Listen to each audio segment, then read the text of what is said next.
Assalamualaikum warahmatullahi wabarakatuh dan selamat sejahtera. Hai murid-murid, hari ini kita akan belajar tentang hubung kait antara beban, fulcrum dan juga daya. Okey, ini antara bahan-bahan yang diperlukan untuk menjalankan eksperimen ini.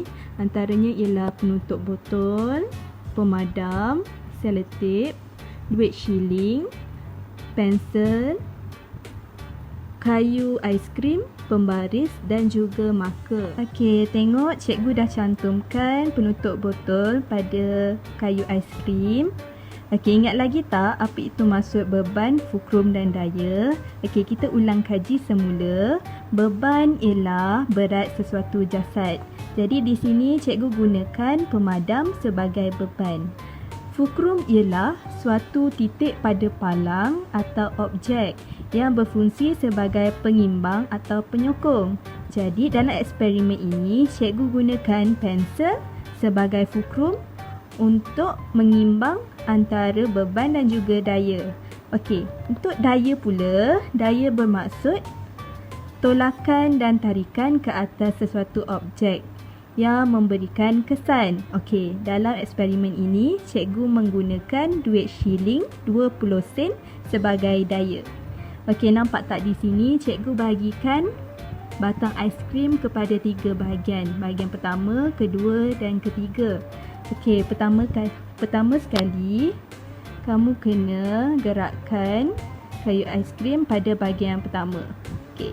Untuk beban, agak-agak kamu berapa daya yang diperlukan untuk mengangkat beban tersebut? Okey, cikgu cuba. 1.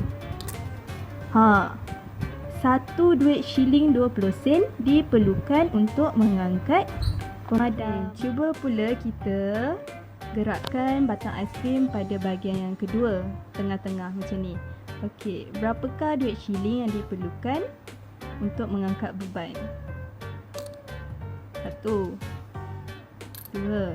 2 duit shilling 20 sen diperlukan untuk mengangkat beban. Untuk bahagian yang ketiga, kita tengok berapa duit shilling yang diperlukan untuk mengangkat beban. Okey, 1, 2, 3, 4, 5, 6, 7, 8, 9. Okey, nampak tak? Kita memerlukan 9 duit shilling 20 sen untuk mengangkat beban.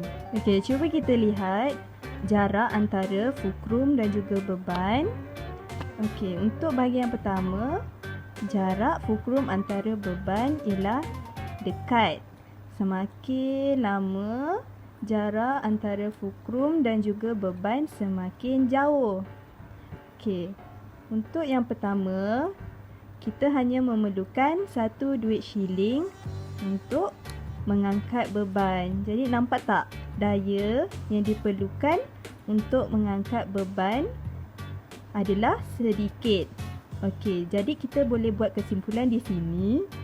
Semakin dekat jarak beban dari fulcrum, semakin sedikit daya yang diperlukan untuk mengangkat beban. Jika semakin jauh jarak beban dari fulcrum, maka semakin banyak daya yang diperlukan untuk mengangkat beban. Okey, faham tak murid-murid? Jadi awak semua boleh cuba aktiviti penyiasatan ini di rumah. Anda boleh menggunakan bahan-bahan lain untuk melakukan eksperimen ini. Selamat mencuba!